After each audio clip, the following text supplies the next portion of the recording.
Tonight on 24, Trump, rejecting Iran's proposal, says he's not sure about reaching a deal with the Islamic Republic. Iran wants to make a deal because they have no military left, essentially.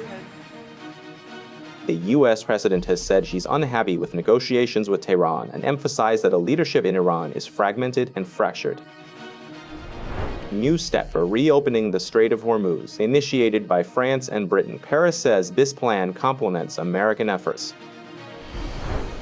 Continued threats by the Islamic Republic against Persian Gulf countries. A member of parliament says the UAE has become a nest for Israel. Abu Dhabi also says no agreement with Tehran is trustworthy. From the Iran International Studio, this is 24 with Fardad Farahzad.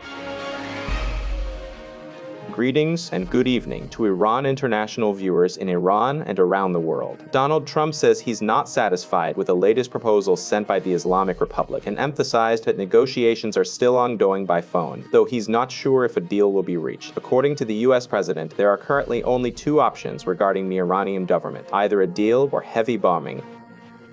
In response to a question from our reporter Samira Darei, Trump, while praising Islamabad's positive role in the negotiations, referred to a leadership crisis within the Iranian government and said that the leadership in the Islamic Republic has fallen apart and been destroyed. Our very own reporter Samira Darei is with us from the White House. Samira, you just asked the president a question a few minutes ago, and it doesn't seem like he's very happy with the bargaining process with Tehran.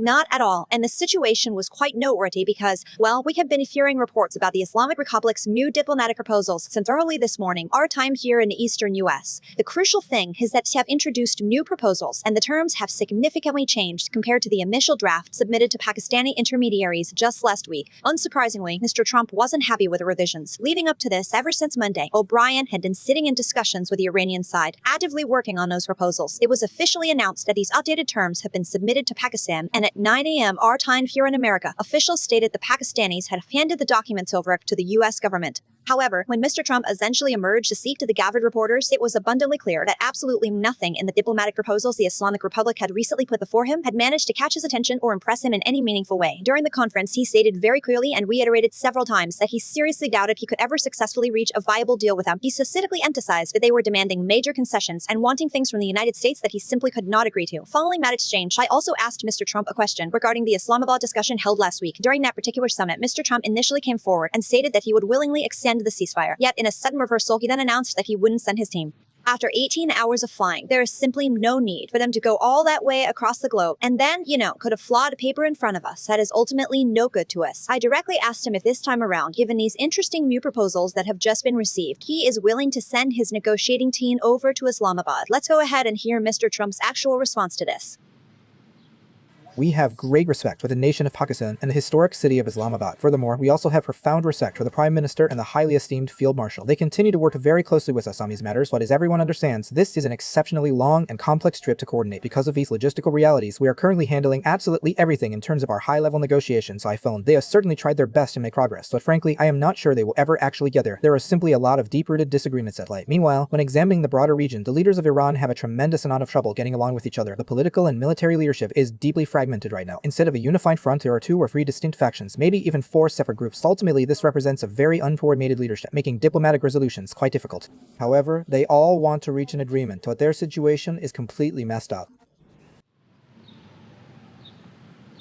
Fardad, the crucial point to understand was that in Mr. Trump's recent speech and across all the specific answers he gave to reporters regarding Iran, a highly significant new word has been deliberately added to Mr. Trump's remarks. That defining word is disunity. This term points to a deep fragmentation, clearly meaning the fundamental joining or structural connection of key individuals within the vast body of the Islamic Republic system has effectively been lost. This was a very important and revealing point to observe. Furthermore, during his direct conversation with me, he explicitly referred to this growing internal fracture and noted that although they have made several diplomatic proposals, I seriously doubt they will successfully reach a lasting mutual agreement. Then he said, there are 2, 3, and even 4 groups that are competing with each other and want to reach an agreement with us. And then he continued this line of discussion. He continued talking about the disunity of various individuals within the body of the Islamic Republic system and how they've turned against each other and they all want to reach an agreement with the United States. And he emphasized that even those hardliners are looking to make a deal with the United States.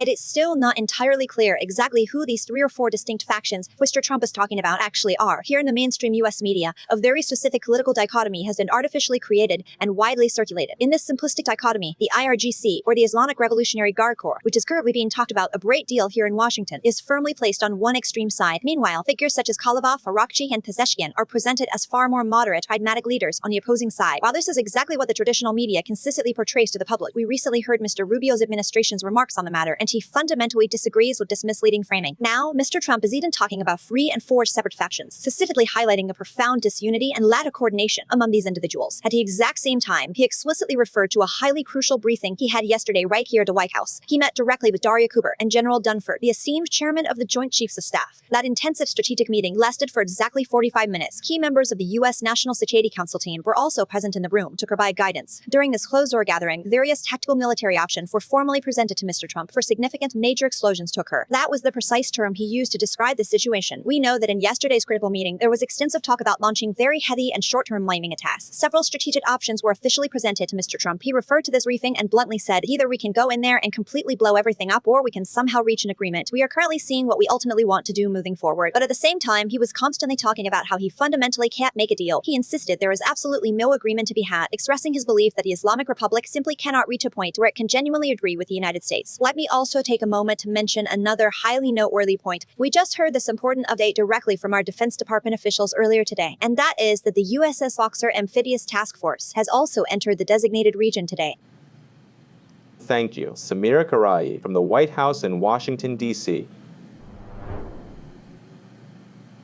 In Iran, several Friday prayer leaders declared that the nuclear program and the Strait of Hormuz are non-negotiable, arguing America's push for dialogue is merely an attempt to force Iranian surrender. Meanwhile, the Islamic Republic's foreign minister told his counterparts in Turkey, Qatar, and Saudi Arabia that Tehran has entered a new round of negotiations despite absolute distrust of Washington. Aram Hessami, political science professor at Montgomery College in Maryland, and Mostafa Danashar, a Detroit political analyst, join us today. Mr. Hessami, the fact that Mr. Trump constantly says that the government in Iran's leadership is fragmented, that there's no cohesive leadership, that different groups are clashing with each other. Naturally, it doesn't really help the side that's bargaining with him, inside Iran. Why do you think he keeps highlighting this issue of internal disagreements in Iran?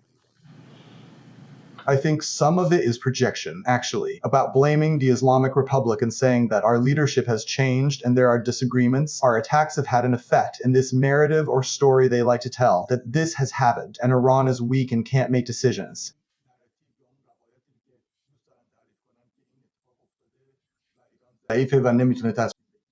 In my personal opinion, this situation represents a deliberate pattern of distraction. Whenever Trump speaks publicly, he relies on a rhetorical strategy that deliberately takes you somewhere else entirely. He masterfully redirects the public focus, so you do not talk about the critical intricacies and complex subtleties of diplomatic negotiations. Well, truthfully, the exact same thing could be said about the broader political approach of America. As you know, the administration should have clearly explained exactly why the strict 60-day presidential deadline for their so-called military engagement had expired. Under established legal rules, this crucial authorization either needed to be formally extended or definitively stopped. Instead of providing necessary legal clarity, their official position is simply that, well, it has finally stopped and there is absolutely no military attack happening for now.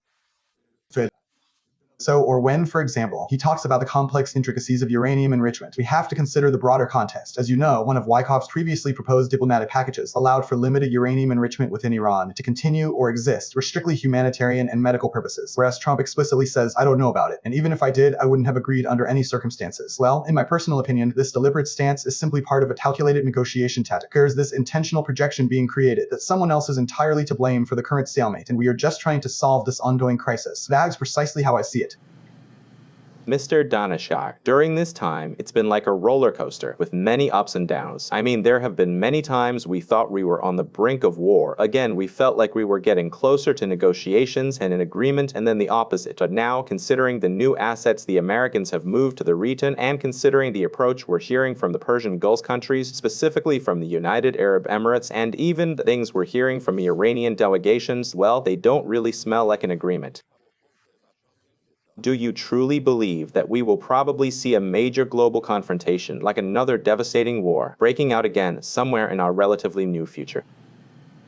First, I would like to extend my sincere greetings and deepest respects to you, the dedicated viewers and listeners of Iran International, and to our esteemed program's guests. When observing the current geopolitical landscape, I genuinely think a most probable scenario right now is unfortunately a conflict scenario. Today, right now, and exactly where we currently stand, all the gathering evidence and political indications clearly point to this outcome. There is an unbridgeable gap and a profound rift that, as you know, simply cannot be bridged at all. This deep divide centers entirely around what the United States wants. In my opinion, the US's demands, well, despite ongoing issues with the finer details, have general points that are very clear. This fundamental disagreement is related not to today or yesterday, but has continuously persisted since the 80s, meaning the Islamic Republic needs to enter a comprehensive and inclusive agreement and resolve its ongoing issues regarding its anti-order game with the US. And the Islamic Republic simply doesn't ought to do that, meaning right now the regime doesn't have a unified leadership whose word is truly final. It lacks the three vital elements of communication, trust, and internal cohesion, which are absolutely necessary and essential for making such big historic decisions. Meanwhile, the United States has absolute clarity on its own firm demands. The Islamic Republic cannot maintain an enrichment program, and the Islamic Republic cannot support proxy forces that continuously violate the national sovereignty of neighboring regional countries. The Islamic Republic fundamentally cannot be permitted to possess advanced ballistic missiles whose operational range could pose an existential threat to Israel. In a word, it simply cannot operate as a destructive anti-order actor, nor can it actively seek the complete destruction of a United Nations member state called Israel. These diplomatic parameters are very clear, and the American strategic assumptions regarding these conditions remain absolutely unequivocal. However, on the Islamic Republic side, there is basically no genuine political will to change course. Furthermore, deep-seated ideological obstacles stand in the way of any diplomatic shift, and severe structural obstacles have now emerged, meaning with a glaring absence of a pragmatic leadership that one can effectively communicate with, one cannot create meaningful cohesion among the various scattered components of this complex archipelago within the power structure. Your reporter, Ms. Garai, referred to this specific phrase that Mr. Trump keeps, continuously referring back to, meaning dis, which fundamentally means the governing structure lacks the vital internal cohesion to be able to reach a functional consensus, and that too is extremely problematic over such a massive, complex geopolitical case. It is an important case whose ultimate shift and meaning is also tied to the existential transformation of the Islamic Republic itself. These challenging elements have all undeniably come together, and practically, but the mere possibility of reaching a diplomatic agreement in a complete deadlock historically, when such an uncompromising deadlock firmly forms between opposing sides, the only remaining way out of the deadlock is inevitably total war. But this current war we are observing right now is like a truly hybrid conflict, meaning a significant part of it is fundamentally economic, which is exactly what Mr. Basant is practically doing, as he operates like an economic war general actively deployed in the field. Plus, another critical part of this overarching conflict is strictly military, and if you've definitely read about it in the news lately, and we've certainly read it too, it's very clear that Mr. Cooper and Mr. Denkin's central point is exactly aligned with what the Pentagon's point basically is. They all essentially believe that in order to successfully exit the current diplomatic deadlock, a decisive military confrontation simply must take place. This is undeniably a profound issue. On the Iranian side too, basically, because the Islamic Republic has absolutely no viable way out for solving its deeply rooted internal problems, particularly in terms of effective governance and resolving severe economic issues. It currently sees no alternative path other than a confrontation. If you carefully listen to and follow the political analysts close to the Islamic Republic system these days, their main point is quite clear. If this ongoing economic war just remains limited to financial pressure and continues unchecked, essentially becoming long-term, we will ultimately lose control of the streets. Yet again, a massive wave of public unrest will inevitably emerge. So, well, what do we do now? Do we go for a military confrontation to distract the population? These various underlying issues combined, it seems, have collectively made a direct confrontation completely inevitable. Mr. Hassami, it's clear that, well, diplomacy is completely stuck right now, but the war itself, when Iran, America, and Israel were involved, also hit a frustrating dead end at some point. That stalemate is exactly why they even came to the negotiating table. The Islamic Republic played its major cards, like threatening the closing of the Strait of Hormuz and executing indiscriminate attacks against regional countries. So, well, if full-scale war is to start again now, what specific kind of formation, what new tactical technique, and what broader strategy should America and consequently Israel pursue to actually get a distinctly different result? Yeah, well, that's the million-dollar question everyone in the international community is trying to answer right now. If we've genuinely reached a point now where the potential closing of the critical Strait of Hormuz is on the table, and, looking at the very aggressive reaction America has shown, I really think we've entered, a prolonged war as economic attrition. Basically, both sides are just digging their heels in, seeing who gives up first under the mounting pressure. Because if this standoff continues much longer, Iran's severe internal economic issue and its crippling inability to sell its crude oil, or even now, President Trump's anticipated trip restricted China and the the broader negotiations he wants to have with China and President Xi will be completely overshadowed by this escalating Middle Eastern crisis. And I think that from an economic perspective, friction between both America and Iran carries profound consequences, undeniably imposing a heavy cost upon the entire world. So looking at the current landscape, I see it this way. We have unequivocally entered another highly complex phase of this conflict. Now, as we navigate this uncertain new stage, we have to ask ourselves, can a viable political solution actually be offered to solve these problems? I doubt it, because I do not believe that the core demands have shifted. Whether we are talking about the complexities of Ayatollah Khamenei's succession, his son Mojtaba being in power now, or the leader being severely sick or forced into decisions, the reality is that the Islamic Republic's demands have not changed. As you correctly mentioned, both Tehran's Friday prayer leader and Mashhad's Friday prayer leader, Alam al-Hoda, have very firmly stated once again that the official stance on Iran's nuclear issue absolutely has not changed. This unwavering position applies to their ongoing development of nuclear capabilities, as well as the broader issue of direct confrontation with the United States of America. Furthermore, they emphasize that the regime still hasn't even taken its promised revenge on Qasem Soleimani. Consequently, the dominant narrative coming out of that leadership circle is deliberately projected from a position of absolute authority. They are still fully in charge and actively fighting. However, most of these complex geopolitical issues aren't simply about rational strategic calculation. Rather, it is often a dangerous case of miscalculation, where leadership sometimes receives their own hand as being significantly bigger than it actually is. I genuinely believe that America is also, in fact, a crucial stakeholder in this ongoing geopolitical dilemma, particularly in figuring out how it can comprehensively solve this entrenched problem. The reality is that the security of the Strait of Hormuz isn't just America's problem to shoulder alone. It's also profoundly the problem of numerous regional countries right now whose economies depend on it. One must ask, how long can these neighboring nations realistically tolerate this heightened state of tension? And is there a viable political solution regarding, the safe passage through the Strait of Hormuz? The Islamic Republic's diplomatic proposal was essentially to open the Strait of Hormuz fairly for both sides to ensure economic flow, and only then get into, broader nuclear talks and related security stuff. And I am personally seeing the situation unfold this way. The persistent talks about threats of a military attack might still be kept firmly on the negotiating table, strictly for diplomatic leverage. But a viable political solution, as you rightly pointed out, remains elusive. If it simply doesn't exist, this same strategic dilemma firmly remains. How much critical infrastructure can they realistically hit without triggering a wider conflict? Furthermore, how much can they actually solve this deep-rooted issue, relying solely on targeted airstrikes? That, in my opinion, is still a profound dilemma that Donald Trump ultimately has to answer. Instead of outright combat, I think we are witnessing a grueling economic war of attrition. In fact, even the prominent Iranian Danya Eatasad newspaper is currently writing about an escalating economic Cold War between America and the Islamic Republic these days.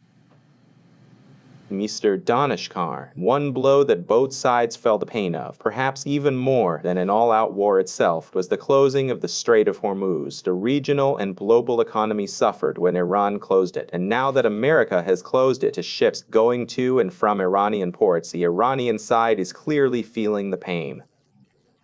War, we know, is never low cost. It is highly unpredictable and fraught with systemic risks. In many areas, it faces strong domestic opposition. Even within Iran, the realities of conflict might make citizens hesitant, fundamentally changing their perspectives. Those who were initially pro-war might soon become anti-war. Furthermore, it carries grave unintended costs like civilian casualties. From a strategic point of view, isn't it actually better for America to make this a deliberate attrition, to continue this very blockade of the Strait of Hormuz, hoping that domestic protests and crushing economic pressure will bring down the government?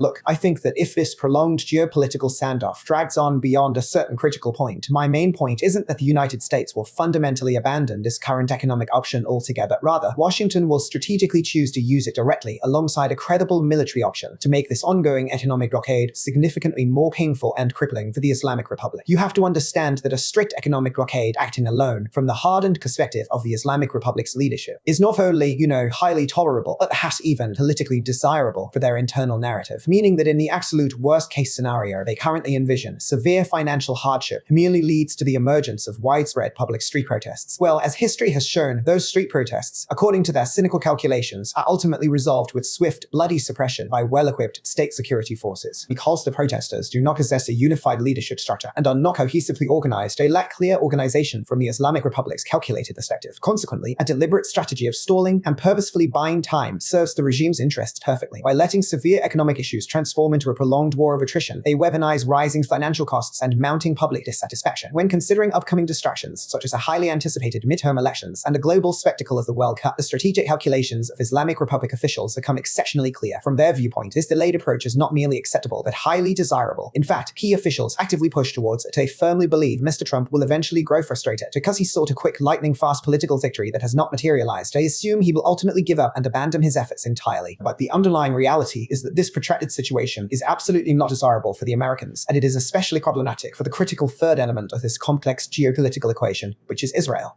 The Israelis urgently need this pressing issue concerning the Islamic Republic to be decisively resolved as soon as possible, ideally before the start of the summer season. The prolonged conflict's severe cascading effects on Israel's domestic economy, along with the ongoing destabilization and evacuation of civilian settlements in northern Israel, simply cannot continue any longer without causing lasting damage. This urgency is especially pronounced if Mr. Trump's domestic political position weakens further. Israel fears a scenario where the Islamic Republic is left entrenched in this threatening posture, particularly after all the immense financial, military, and human costs Israel has already incurred since October 7th up until today. Recent events have, so to speak, shortened the arms of the Islamic Republic's proxy forces, cutting their hands and weakening them to a great extent. However, this situation gives the Islamic Republic a dangerous new opportunity, especially if it is accompanied by the unfreezing of its heavily blocked financial assets. This implies that a flawed, half-baked deal, potentially much worse than the JCPOA, could soon be reached. Such a misguided agreement would provide a massive influx of money to the Islamic Republic, creating a vital financial lifeline that allows the regime to completely rebuild its advanced missile capabilities and reorganize its scattered proxy forces. Most importantly, it would enable them to fully revive their strategic card with the Houthi forces, particularly empowering the Yemeni insurgents stationed around the critical Bab al-Mandab Strait. That particular card, well, the intense realities of this 40-day war have now clearly shown that it has been largely weakened. So, for the Israelis, relying on this approach of fighting purely on an economic battlefield is absolutely not desirable, and they prefer combining it simultaneously with other measures. Previously, the strategic pattern was a gradual escalation, maximum economic pressure, political pressure, diplomatic pressure, internal pressure, and finally, military attack. But now, I think we are in a situation where combining these two domains together can even make that economic pressure far more painful. Plus, I think the Americans still haven't used many critical cards they hold in reserve. The remnants of the leadership, given the intelligence dominance that Americans and Israelis have shown they possess. I mean, they showed it in the 12-day war, and also in the February 28 war, are the remnants of Ali Khamenei's era of leadership, who would sign a surrender document, meaning America still hasn't touched the political infrastructure of the Islamic Republic. It still hasn't gone after the entire military command of the Revolutionary Guard, hoping that these remnants can sign a surrender document, and so to speak, America can achieve its goals through that path.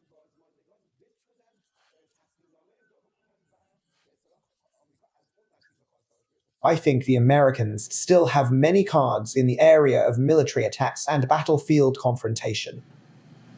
Thank you, gentlemen. Mostafa Denishar, political analyst from Detroit, and Aram Islami, professor of political science at Montgomery College from Maryland. Following ongoing global efforts to reopen the vital Strait of Hormuz, France's foreign minister has stated that a defensive naval mission in this crucial waterway will soon begin. This operation aims to safely reopen international shipping lanes and end the current blockade of the strait. Jean-Noël Barrot emphasized that the Strait of Hormuz should not be blocked as it violates international law, noting that any restrictions on this commercial route are entirely unacceptable. Recently, Britain and France hosted high-level discussions to launch a broad maritime security initiative with the participation of over 50 countries. To provide further analysis on this developing story, our correspondent Lily Nikfar is with us from Brussels. Lily, is it clear what the mechanism of this defensive operation, as they call it, will be? How exactly are they planning to help reopen the strait?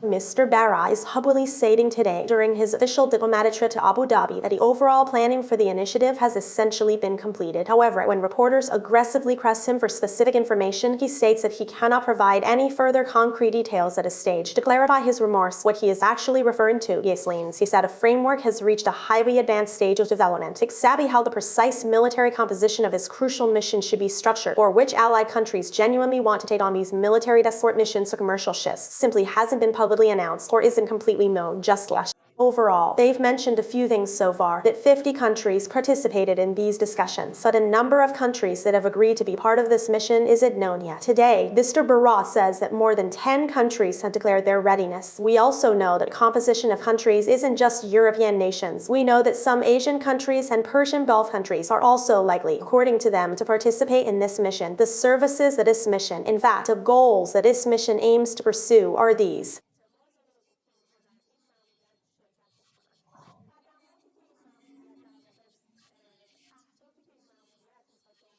One key asset is enhanced intelligence coordination, sharing vital strategic information that can be readily provided from multiple entities, including both allied military groups and private commercial sectors like shipping and insurance companies. Another critical element is potential participation in maritime demining operations. According to them, this is a priority, but it remains unclear at what exact stage this participation in demining can take place, and whether it is even possible at all without direct coordination from the United States. Furthermore, they aim to create robust naval escorts and, as they state, guaranteed comprehensive shipping security of most vulnerable transit routes. He explicitly notes that this effort is not contrary to Donald Trump's stated mission. Instead, he argues it can even be complementary, and these two initiatives together are absolutely not in competition with each other. However, he strongly emphasizes that this particular mission is strictly intended for a future period when regional tensions have definitively ended, or at least significantly decreased. Considering the complex current geopolitical climate, we know the delicate diplomatic process currently underway in Islamabad has not yet reached a clear definitive conclusion. There are still many lingering ambiguities surrounding these ongoing negotiations. Furthermore, this profound uncertainty extends beyond the region itself. Within the European Union too, numerous international media reports indicate that officials are looking at this proposed mission quite ambiguously, expressing considerable hesitation about fully committing until long-term stability is genuinely assured. Although Ms. Federline has openly supported this important mission, she points out that mainstream media reports indicate several countries have expressed serious doubts regarding its exact legal nature and overarching framework. According to these reports, those dissenting nations firmly believe that such a complex mission should be carefully designed and directly implemented under the strict supervision of the Security Council. Ultimately, this complicated ongoing political story still has a very long way to go. Thanks, Layli Nikfar from Brussels. A U.S. official told Agence France Presse that the aircraft carrier USS Gerald Ford has left the Middle East, and currently the two carriers, Abraham Lincoln and George Bush, are deployed in the region. Meanwhile, as U.S. military equipment continues to increase in the region, CENTCOM says a heavy helicopter belonging to the U.S. Marine Corps has landed on the USS Tripoli. At the same time, senior Pentagon officials also presented Trump with new options for potential military action against the Islamic Republic. These options include the entry of ground forces into islands around the Strait of Hormuz, sending special forces to Isfahan to remove highly enriched uranium, and carrying out lightning-fast but heavy attacks. Farzan Nadimi, a senior research fellow for defense and security affairs at the Washington Institute, joined us from this very city. Mr. Nadimi, it smells like war is resuming. If it starts again, what differences do you think it will have compared to the first round? What new strategies will we see? It seems that, exactly as you pointed out, the overarching probability of a major war starting again is exceedingly high. The highly coordinated military movements that are currently underway, observed just in recent days and even continuing today, are deeply concerning. We are actively seeing multiple heavy military transport flights coming directly from U.S. soil, routing strategically through Allied airspace in Europe and heading straight to the Middle East. Furthermore, the George Terrier Strike Group has been fully deployed to the region to project necessary power. Meanwhile, the recent departure of the Ford Terrier Group doesn't seem to have a very significant operational impact on the overall tactical readiness required for the entirety of such a complex military action, because from the very beginning of its deployment, this naval asset almost consistently had a critical support role stationed in the eastern Mediterranean, primarily tasked with providing advanced missile defense. Also, well, several of the combat aircraft from this specific carrier strike group were already being actively used for various missions across the wider region, and it increasingly seems that if active conflict is going to start again, just as we mentioned and as we pointed out earlier, the strategic calculus will shift. In fact, one of the primary scenarios presented directly to the US president involves, in a way, a targeted military operation focused heavily within the volatile Strait of Hormuz region, specifically encompassing the strategically vital islands overlooking the Strait of Hormuz, the strategic beginning of the Persian Gulf, and the rugged parts of the Persian Gulf coast that directly overlook the crucial Strait of Hormuz hold immense tactical value. This is especially true for the sections characterized by relatively high cliffs, which naturally provide a substantial amount of oversight over surrounding maritime traffic. In my considered opinion, there absolutely must be a robust military presence established there. Our armed forces should strategically occupy a portion of this elevated terrain. There are already many deep tunnels located throughout that specific geography. Advanced missile launchers could securely hold there, positioned right next to the protected foothills. Furthermore, the active deployment and sustained presence of highly trained Marine Corps forces alongside specialized airborne troops in this sector would naturally play a very important role in securing the region, and we can certainly expect that from the very beginning this time around, conventional ground forces will play a highly significant role, unlike the previous operation, which, well, was almost entirely carried out by air power alone. And towards the very end of that specific operation, there was talk of actually using ground forces for well, the strategic objective of occupying Karg Island, as that was the main discussion at the time. Now, I honestly think that now with a full deployment of these specialized airborne forces, it is highly probable that maybe even more additional forces are also currently on their way. Regarding the 10th Mountain Division, I really think that if they want to establish a highly significant and secure foothold in the rugged terrain north of the Strait of Hormuz, they will definitely use specialized elements from this division. Their unique capabilities make this the main difference in the tactical approach. From another strategic perspective, overwhelming air power will still be used significantly throughout the campaign. This includes providing essential air cover for complex amphibious assaults and targeted airborne operations in the coastal region. Naturally, this paves the way for sustained operations that continue deep inside Iranian territory. We can expect heavy bombing campaigns targeting vital industrial centers, fortified military installations, crucial command and control nodes, and key political commanders and leaders. This objective will still be firmly on the agenda, but as for how effective it will be in terms of bombing critical infrastructure or how drastically different it will be from previous military operations, I think it will largely depend on the broader behavior of the Islamic government and the Revolutionary Guard. The main variable is if they choose to aggressively attack the vital infrastructure of the UAE and other allied countries in the surrounding region. I specifically emphasize the UAE here because we feel that this time the UAE will step up to play a much more active and visible role in these joint military operations. Because of that heightened regional involvement, its critical economic infrastructure might immediately be targeted and attacked in swift retaliation. Consequently, Iran's infrastructure could also be damaged in retaliation.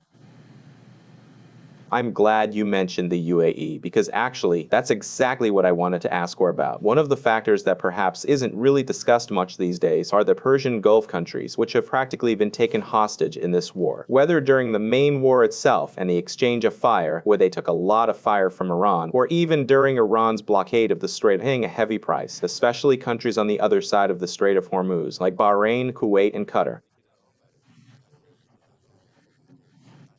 Where do you think they'll stand in this equation? As you said, well, the Emiratis have a much clearer approach, and they're a bit upset, especially Anwar Gargash. We saw that among the GCC countries. It seemed they were dissatisfied because they don't have a common action or language against Iran. If the fire starts again, where do you think they'll stand in this equation?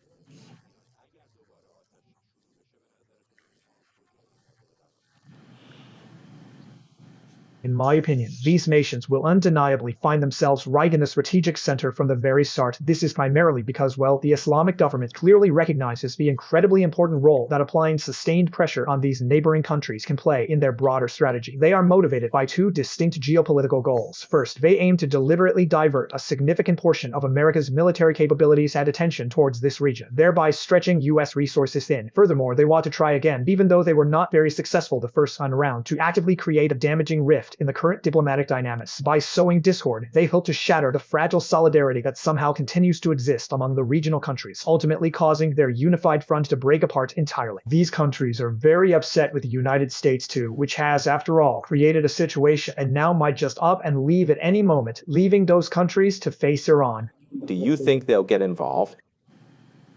As I mentioned previously, I think I can safely say there is a solid chance that Bahrain and the United Arab Emirates especially will play some kind of active role in this situation. Meanwhile, Saudi Arabia is still very hesitant to commit. I am honestly not quite sure about Kuwait's involvement, but the UAE is very likely to participate, especially since several UAE military bases have now been fully reactivated in terms of supporting ongoing US military capabilities. Furthermore, especially if future military operations in a broader Persian Gulf region, particularly around the highly strategic Strait of Hormuz, are going to be heavily focused there. Naturally, there will be an absolute need for extensive logistical support and coordination from the UAE. And in that specific geopolitical case regarding the UAE, it can certainly be said that the dynamics are shifted. Well, of course, during the first war, hundreds of advanced cruise missiles and heavy ballistic missiles were also fired directly towards the territory of the UAE. Interestingly, I didn't see any retaliatory action from the Islamic government in this regard, specifically in attacking the UAE, which, well, historically had so much deep financial and economic dependence on it. But moving forward, probably this strategic pressure will become much greater. It will likely be double. It might even expand to include the critical political centers of the UAE, and in a way, it will move beyond mere deterrence and warning, escalating aggressively towards outright punishments. And in that case, we can expect that the UAE's economic resources will also be attacked. And in retaliation, naturally, the attacks that will be directed towards Iran's economic infrastructure, especially in the south, the UAE will definitely play a role in that too. Thank you. Farzan Nadimi, Senior Research Fellow for Defense and Security Affairs at the Washington Institute. Manu Shermataki, Tehran's representative in parliament, has said that the United Arab Emirates has become a nest for Israel, and according to him, this country has had a malicious approach towards Iran. Meanwhile, Anwar Gargash, diplomatic advisor to the UAE president, has described Tehran's recent attacks on Persian Gulf countries as barbaric aggression against neighbors and stated that no unilateral agreement with the Islamic Republic can be trusted. Meanwhile, news sources are reporting an increase in efforts by the UAE and Israel to deploy a laser air defense system and the Spectra surveillance system in the UAE to counter drone and missile attacks from the Islamic Republic.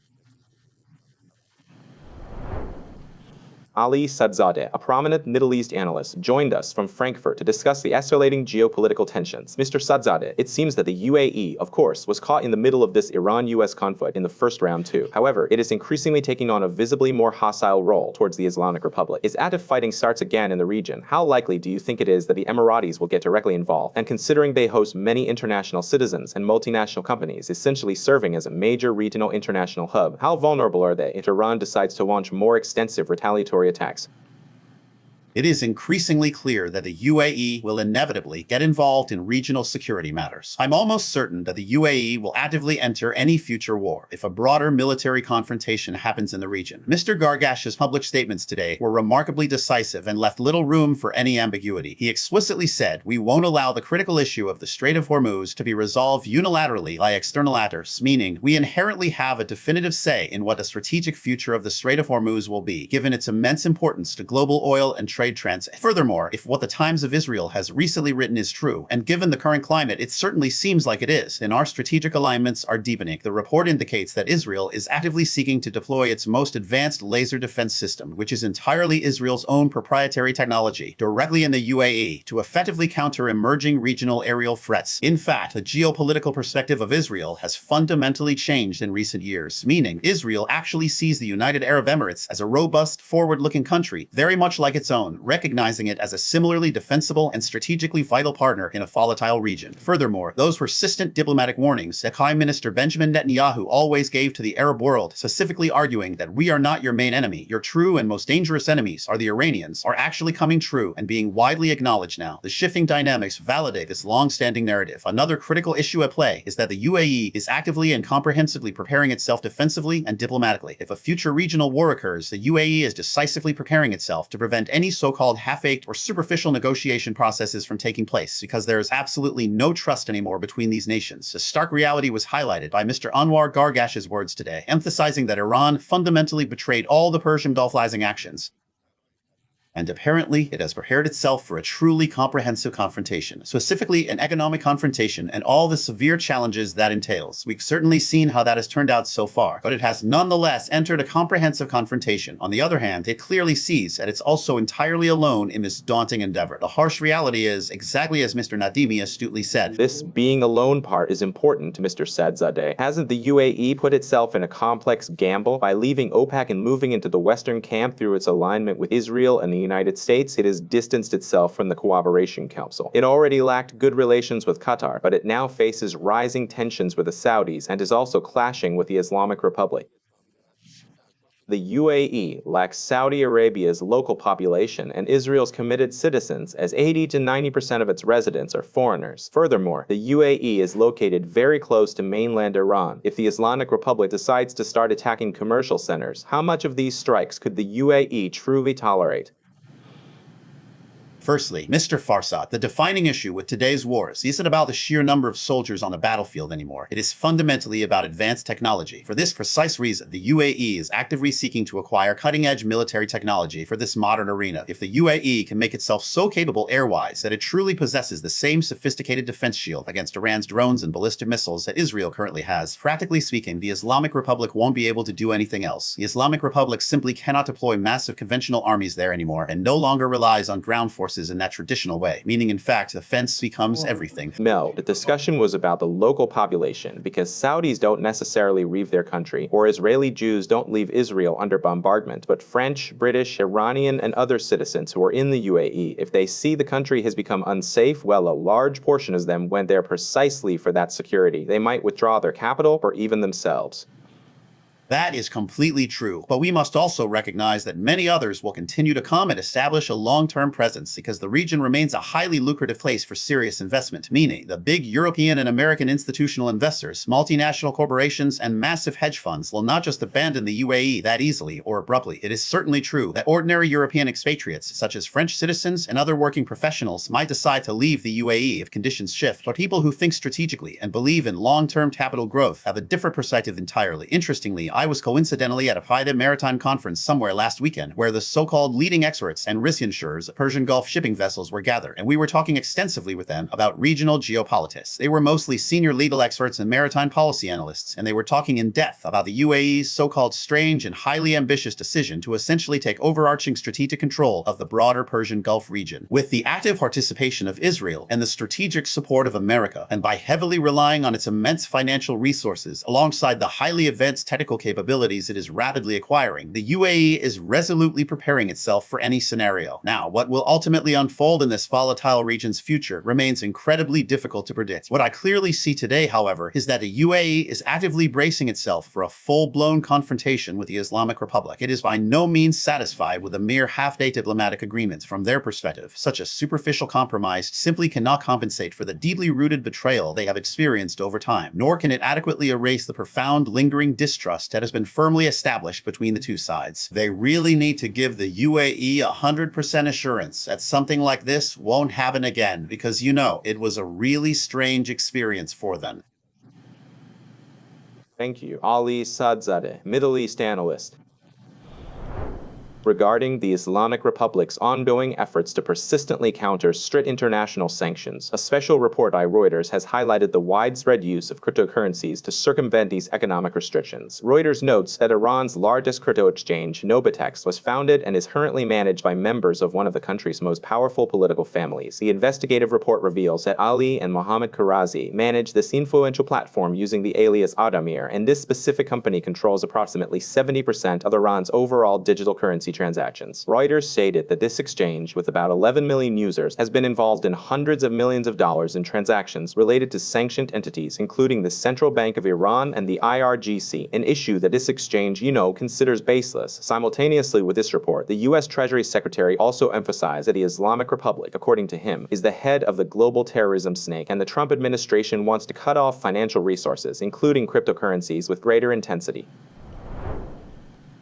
Our reporter Ardavan Ruzbey is with us from our other studio in Washington. Ardavan, tell us more about this Reuters report and this specific exchange.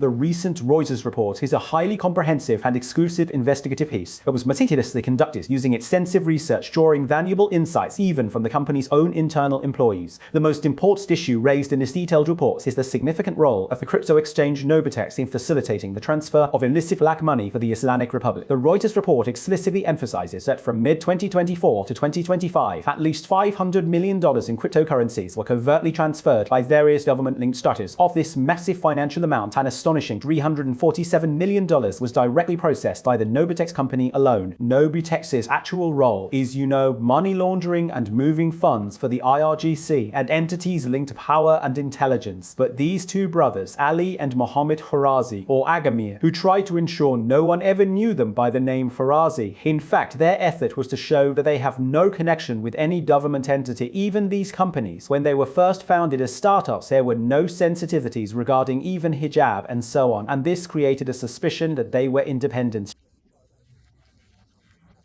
But now, more clearly, Reuters has spoken with at least 9 employees of this company, 6 of whom confirmed that they are fully aware that the IRGC's money laundering operations were carried out by this company. The point Mr. Bessen is also making is exactly this, striking the head of the global terrorism snake and emphasizing companies like these because, in recent days, the Treasury Department has at least eliminated access to $344 million worth of the Islamic Republic's crypto wallets. And this shows that the Islamic Republic had eliminated the necessary methods for circumventing normal and ordinary financial systems, and this was its best tool. And Mr. Bessen is pointing out that the US government's focus is on this method of the Islamic Republic to cut it off, or in other words, to eliminate and sever the head of the terrorism snake through this method. Thank you. Our reporter Ardavan Ruzbey from our studio in Washington. And thank you for being a loyal viewer of this week's 24 program. Our next exciting program will broadcast on Monday. Until then, we wish you a wonderful weekend and farewell.